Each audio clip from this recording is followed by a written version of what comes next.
অসুবিধা ভিডিও গাছ বরাবর ভিডিও বানাবো বলেছি, দারুণ একটা আপডেট পেয়ে গেছি, ব্রেকিং নিউজ পেয়ে গেছি অফিসিয়ালি, যে তোমাকে শেয়ার করে বলেছিলাম যে ব্রেকিং নিউজ যে করে চলেছে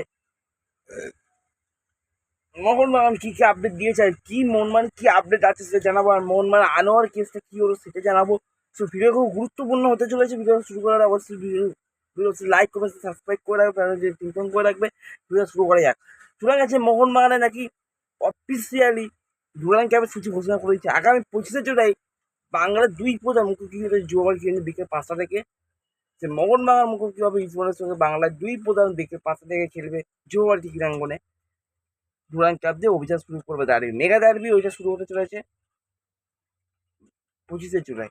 নিয়ে যদি মনমানের ব্যাপারে সবাই বলছে মনমান ছানতে কি হলো, মনমান ছানতে কবে আসবে, ছানতে কি মনমান দলে সাইন করবে, তো বলে দিই ছানতে অফিসারে মনমান দলে চান্স পেয়ে গেছে। শান্তি অফিসারই কলকাতায় এসে সাইন করবে মনমানে, হতে পারে শান্তি কলকাতায় এসে সিগনেচার করবে, মেডিকেল টেস্ট করাবে, তারপরে ওকে ঘোষণা করাবে। তো সবাই বলছিল ব্রাইসন ফার্নান্ডেজ মনমানে নাকি, ব্রাইসনকে নেওয়ার চেষ্টা করছি চেন্নাই এফসি অফিসে। চেন্নাই এফসি অনেক কলকাতা এগিয়েছে, মনমান বেশি টাকা দিচ্ছে এই চেন্নাই এফসি, চেন্নাইতে যাচ্ছে ব্রাইসন। চেন্নাই কেন যাবে না? অভিষেক হচ্ছেন মালিক আছে ওদের, বুঝতে পারছি না, ছেলে অভিষেক হচ্ছেন মালিক। চেন্নাই কেন যাবে না? বাবা ক্ষতি করছে, ছেলেও ক্ষতি করছে। তো এই ভিডিওটা শুরু করলাম। এটা আপনি যদি মোহনবাগানে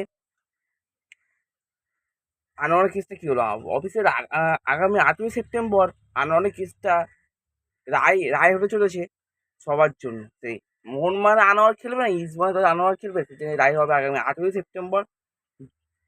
সেই ফিফা নির্ধারিত করবে এই আনোয়ার কোন দলে ফেরে, মোহনবাগান নাকি আবার ইস্টবেঙ্গলের দলে থাকে। কেসটা 8ই সেপ্টেম্বর হচ্ছে। সব জলপড়া তুঙ্গে 24-25 মৌসুম কাটিয়ে 25-26 মৌসুম কাটিয়ে আবার রায় ঘোষণা করলো 8ই সেপ্টেম্বর ফেডারেশন তরফ থেকে, যে আনোয়ারের কেসটা নিয়ে এবার বসবে ফেডারেশন তরফ থেকে। 8ই সেপ্টেম্বর লাস্ট রায় দেবে। আনোয়ার কোন দলে খেলবে, মনমানের দলে খেলবে, ইস্টবেঙ্গলের দলে ব্যান খেয়ে যাবে, এবং 5 বছরের কেরিয়ার নষ্ট হবে, কোনটা সেই দেখার বিষয় থাকবে।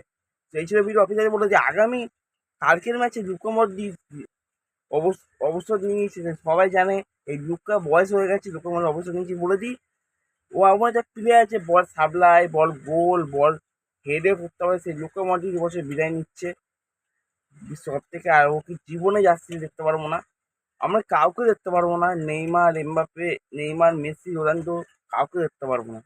তো এই কটা প্লেয়ার এই বছরে বিশ্বকাপ থেকে বিদায় দিচ্ছে। অবসর ভেঙেও নিয়ে নিয়েছে আমাদের লুকা মডরিচ। তো আর কিছু জার্সি ও নেই ক্রোয়েশিয়াতে। তো বলে দিই প্লেয়ার তুমি জেনে থাকো, লুকা ভালো ফুটবলার, তুমি এমন ভালো সাপ্লাই এরা সব ক্লাবকে। ব্রাজিলকে হারিয়ে 2022 সালে ওয়ার্ল্ড কাপে সেমিফাইনালে গিয়ে আর্জেন্টিনাকে হেরে বিদায় নিয়েছিল। আবার সে এই বছর একই হলো, রাউন্ড রাউন্ড রাউন্ড 32-এ পর্তুগালের কাছে হেরে বিদায় নিল এই বছর। তো খুব ভালো লাগলো। তো সবারই লাস্ট বিশ্বকাপ। তো এই ছিল ভিডিও, লাইক করো, সাবস্ক্রাইব করো, পাশে চিন্তা করো। নেক্সট ভিডিও অনেক বানাবো, বড় বড় ভিডিও আসবে। তো আগে 25শে জুলাই থেকে ডার্বি স্টার্ট, দেখতে ভুলবে না। চল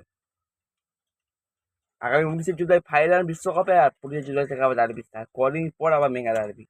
সবাই এনজয় করো, বাংলা ফুটবল আবার চালু হচ্ছে। চলো, বাই বাই।